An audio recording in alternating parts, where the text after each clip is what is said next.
Hey everyone, Theme Park DNA. The video you're about to watch is one of our saber giveaway videos, and all you have to do is to subscribe, make your subscription public, like and comment on all the videos that have the title Lightsaber giveaway at the end, and you could win this lightsaber. So make sure to like and comment on this video. Good luck. Hey everyone, Theme Park DNA here.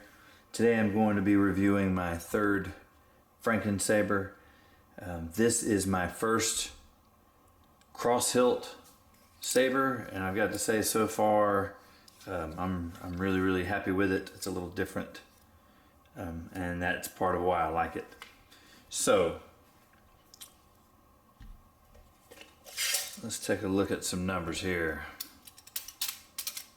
This is going to be about 13¼ inches long, emitter to pommel,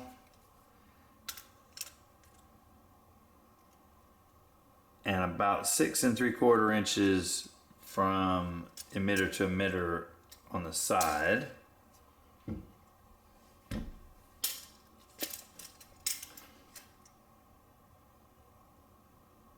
Almost 1¾ inches width.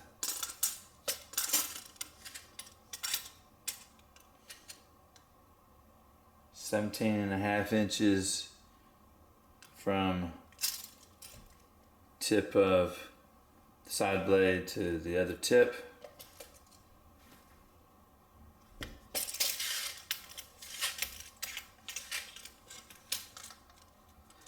And with a 36-inch blade in, it's going to be about 44 1/8 of an inch from tip of 36-inch blade to the bottom of the pommel. Alright, speaking of the pommel, let's start there. Alright, the majority of this saber is going to be a shock LE. The same is true of the pommel. This is a shock LE pommel. The LE, in most Ultrasabers, the LE usually denotes gold anodizing on a silver hilt, and the dark models LEs usually have silver. The shock LE is a little bit differently. The LE, instead of being gold, is more of a brass anodizing, and I much prefer this over the gold. I like it. And so they took that and kind of ran with it as far as the design of the saber, and there is brass anodizing throughout. So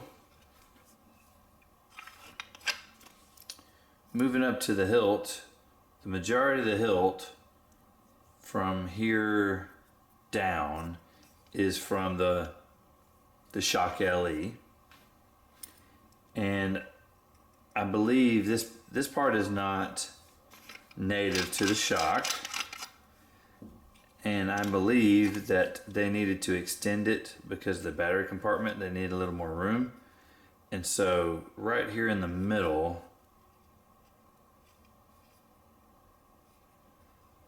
you can feel a nice even cut all the way around. And so what they did was they cut a piece off of this hilt, joined it with a slightly longer piece, and then they hit it with this band that goes around, and it's just got a single screw that holds it in. So while they were at it, the shock LE comes standard with this brass anodized cover tape wheel, but it's usually on the side, and since they were moving it around, they move it to the back, so we have a cover tape wheel here in matching anodizing, which is really nice. Normally on a non-standard color, the cover tape wheel is going to be a little bit off, so it's nice that it for the most part matches. It's slightly more shiny, but for the most part I think it matches. So we're going to move on up. We've got a non-illuminated AV switch. Moving up from the hilt, you've got this crossguard piece. This looks like it's from the flamberge, and they just didn't machine the grooves into it, those 3 vertical grooves that are normally in it.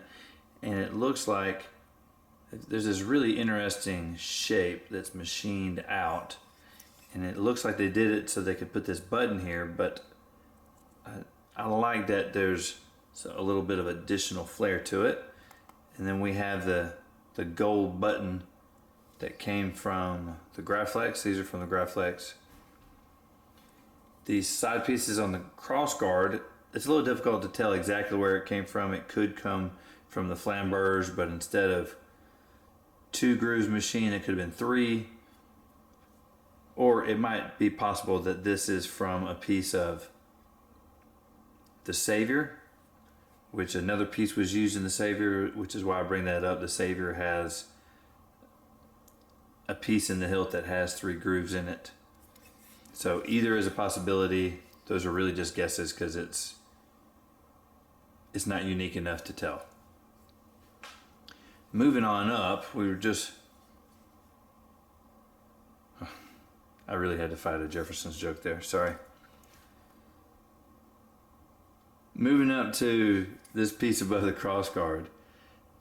This came from a Savior. This is going to come from the top of the hilt that the emitter screws into. This isn't a piece of the emitter itself, but it's that flared piece that's just below. So moving up to the emitter, all 3 of these emitters came from the Electrum Wind, and then they brass anodized them to match everything else. And while everyone may not be a fan, I am really, really happy with how it turned out. There are a few things I'd like to change that I'm going to.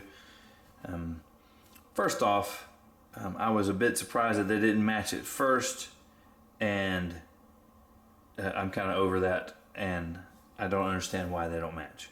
So, as you can tell, these side pieces, what some people call Aquilian blades, are consular green, and the main blade color is a Guardian blue. I really have taken a bit of a shine to the green on this, so I'm going to be changing the LED on this one. I've got one ordered, I'm waiting on it. I could use a different one that could get here faster, but I wanted the greens to match exactly, so I did order a consular green LED module from Ultrasabers with an orange flash on clash. So this being my first crossguard design lightsaber, I was excited to kind of get it in my hands and put it through its paces, and I've noticed some obvious differences, but it handles quite different than your traditional lightsaber. Speaking of handling, another thing I'd like to change, these side blades are too long for my liking. I believe these are 6-inch blades. I'm going to shorten them to about 4 inches, and I think that will help aesthetically and practically, because these things catch all the time. These crossguard hilts look really cool, but if you twirl this thing around, it is much less practical. If lightsabers were a real thing, that is, it would be much less practical. I hit my arm with these side pieces all the time, which is why I always notice Adam Driver kind of handling the lightsaber a good bit differently than anyone else, and I took that as him trying to create a unique character. But the more I handle this, I realize that while I'm sure some of that was Adam Driver's attempt at that, some of it's just handling this thing is different. I've noticed that it rotates on the side axis a whole lot easier. I suppose because there's mass on either side to kind of help that rotation. It really rotates here. If you hold it here in the center with maybe a thumb or a finger on the top side,